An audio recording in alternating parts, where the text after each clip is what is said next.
हाय। Government किसानों से संबंधित 3 बिल लेकर आई है। वो 3 बिल क्या है, उसका इतना विरोध क्यों हो रहा है, ये हम समझते हैं। उन 3 बिल में से एक बिल है आवश्यक वस्तुओं के भंडारण से संबंधित। उसमें क्या है? आवश्यक वस्तुओं के भंडारण से संबंधित जो बिल है उसमें क्या है? पहले आपने सुना होगा कि किसी वस्तु के मूल्य बढ़ गए तो गवर्नमेंट ने सर्चिंग चालू कर दी, किसी ने भंडारण तो नहीं कर रखा है वहाँ पर। अगर किसी ने भंडारण कर रखा होगा तो उसका वो अनाज जब्त कर लेते हैं और उसको कुछ पनिशमेंट करते हैं। तो इस अध्यादेश में ये है कि कोई भी भंडारण कर कर रख सकता है, वो गैर कानूनन नहीं है।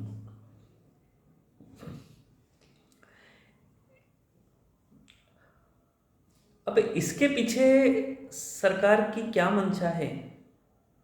हो सकता है कि एक वो जो कानून है जिसके ऊपर ज़्यादा विवाद हो रहा है, एमएसपी वाला, बता रहा हूँ मैं आगे।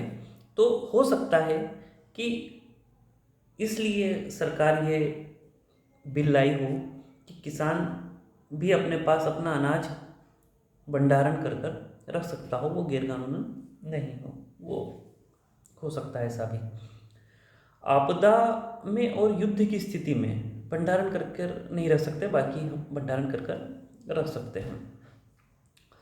सेकंड वन है contract farming. Means contract farming means कि जो किसान फसल बोता है, आलू की, गेहूं की, मिर्ची की, तो वो फसल प्राइवेट कंपनियों को वो किसान डायरेक्ट बेच सकता है। प्राइवेट कंपनियां डायरेक्ट किसान से खरीद सकती हैं। कैसे? वह एक कंपनियां एक फार्मर से तो कोई कंपनी करेगी नहीं, पूरे के पूरे गांव से या पूरे पूरे उस एरिया में जो भी फार्मर है उनसे वो एग्रीमेंट कंपनी कर सकती है।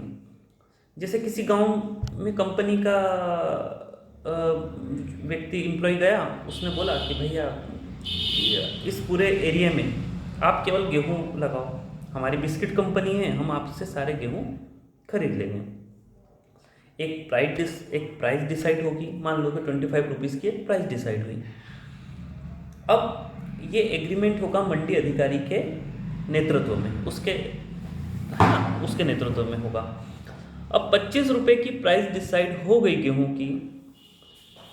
सारे गांव ने में जो भी किसान हैं उन्होंने गेहूं की फसल बोई। कंपनी का एग्रीमेंट हो गया है किसान से। अब कंपनी का कोई एम्प्लॉय कोई देखने नहीं आएगा, किसान आराम से अपनी फसल बोएगा, फसल पकी वो 25 रुपये प्रति किलो के हिसाब से कंपनी को बेच देगा।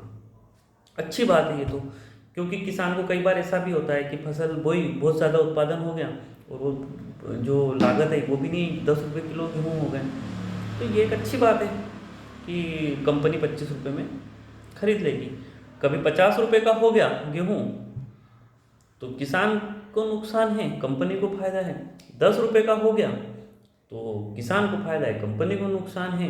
और वही भाव रहा या जो भी है, दोनों का कुल मिला के देखो तो दोनों का फायदा है, क्योंकि किसान पहले से संतुष्ट हो जाएगा कि उसकी फसल इतने में बिक जाएगी और कंपनी भी टेंशन फ्री रहेगी कि उसको कच्चा माल मिल जाएगा। ये हो गया दूसरा। अब तीसरा जिसपे सबसे ज़्यादा विवाद है, एमएसपी, न्यूनतम समर्थन मूल्य से संबंधित। ये जो अभी अपन ने कॉन्ट्रैक्ट फार्मिंग देखी, जिसमें पहले से प्राइस डिसाइड हो जाती है कि इतने में गेहूं बेचना, कंपनी खरीदेगी 25 में, ऐसे ही सरकार डिसाइड कर लेती है एमएसपी, है ना। सरकार डिसाइड कर लेती है एमएसपी। और ये जो एमएसपी है, यह इसका निर्धारण, न्यूनतम समर्थन मूल्य जो है, इसका जो निर्धारण है कृषि लागत एवं मूल्य आयोग निर्धारित करता है, जो एफसीआई के अंडर में काम करता है। अब सरकार कह रही है कि भैया न्यूनतम समर्थन मूल्य खत्म नहीं होगा, और किसानों का कहना है कि खत्म हो रहा है।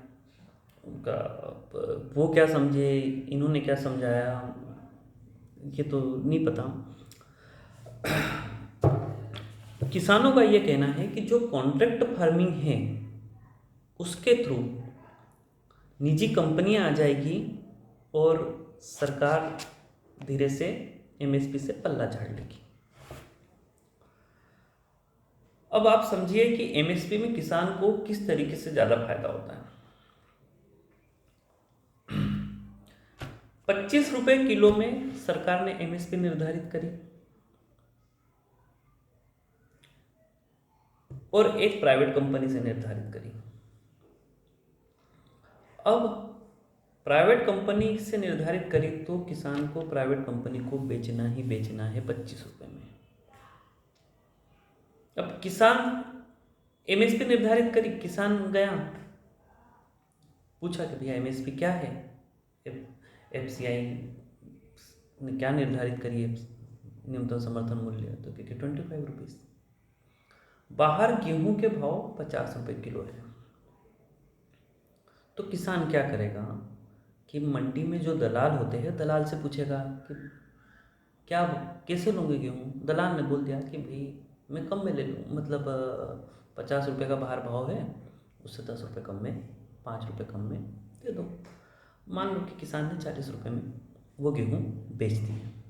अब किसान ने 40 रुपये किलो गेहूँ दलाल को दे दिए तो किसान को तो एमएसपी से ज़्यादा मिल गया।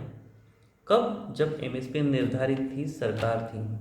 लेकिन प्राइवेट कंपनी में ऐसा, प्राइवेट कंपनी निर्धारित करेगी तो ऐसा नहीं होगा, ये है। लेकिन सरकार ने कोई एमएसपी ख़त्म नहीं करी है, एमएसपी है। ये 3 कानून है जिसका विरोध हो रहा है। मैं भी उसको, मैं ये नहीं कहता हूँ कि मैंने आपको पूरा ठीक से समझा दिया या पूरा, आप भी इसको डीप में पढ़ सकते हो, समझ सकते हो और अपनी राय रख सकते हो। धन्यवाद।